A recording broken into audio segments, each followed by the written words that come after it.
নদিয়ার করিমপুর রহমতপুরে আজকে ভোট প্রচারে এসেছেন করিমপুর বিধানসভার বিজেপি প্রার্থী সমরেন্দ্রনাথ ঘোষ।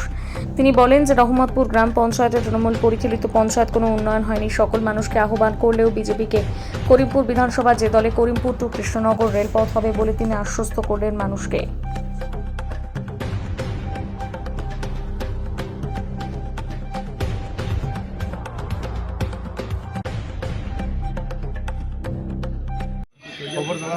গতকাল প্রভাস মজুমদার তাদের একটা ঘরোয়া বৈঠকে কিছু বার্তা দিয়েছেন, নিশ্চয়ই আপনারা বার্তা সোশ্যাল মিডিয়ায় শুনেছেন।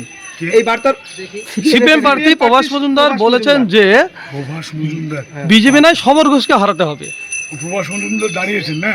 আচ্ছা ঠিক আছে, যখন প্রভাস মজুমদারের কথা শুনলাম তখন বলি প্রভাস মজুমদার গত বিধানসভা ভোটেও দাঁড়িয়েছিলেন, তিনি ভোট পেয়েছিলেন 17,000-এর কাছাকাছি। কি এত মিরাকল ঘটে গেল যে সমর ঘোষকে হারাবে প্রভাস মজুমদার? আমি তো বুঝতে পারি না।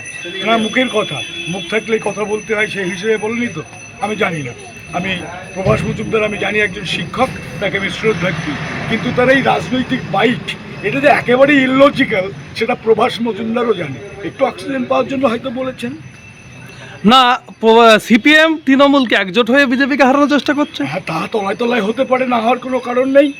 বিজেপি একা লড়ছে, কোনো জোট করবার জন্য কারোর কাছে যায়নি। এই পশ্চিমবঙ্গের বুকে একাই লড়ে 26-এর নির্বাচনে সরকার গঠন করবে, এটা প্রভাস মজুমদারদের জানার কথা। সমাদা, এই রহমতপুর গ্রাম পঞ্চায়েতের তৃণমূল সরকার আসার পরে পঞ্চায়েত তৃণমূলের কি উন্নতি হয়েছে?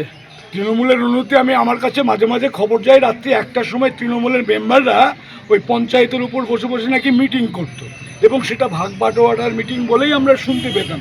কতটুকু কি এলাকার মানুষকে জিজ্ঞেস করবেন। আমার মনে হয় উন্নয়ন যদি হয়ে থাকে তাদের নেতাদের হয়েছে, তাদের কর্মীদের হয়েছে, বুথ সভাপতিদের হয়েছে, প্রধানের হয়েছে।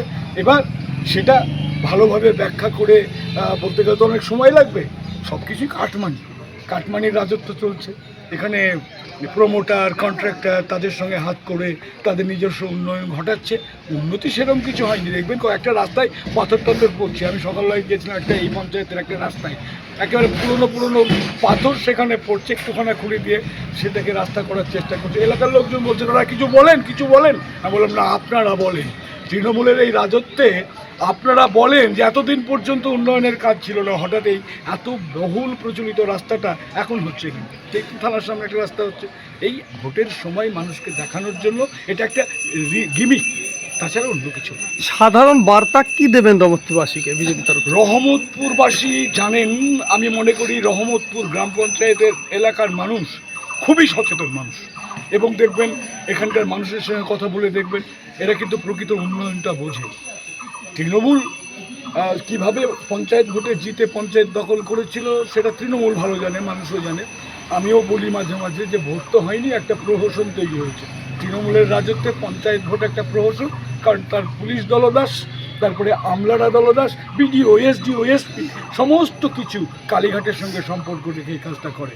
আমাদের তো সেই কালীঘাটের সম্পর্কের মতো কোনো সম্পর্ক নেই। আমরা মানুষের সঙ্গে যোগাযোগ রাখি, পায়ে হেঁটে 262টা বুথ প্রচার করে একটা বার্তায় পৌঁছে দেব যে পায়ে হেঁটে মানুষের কাছে যেতে হবে।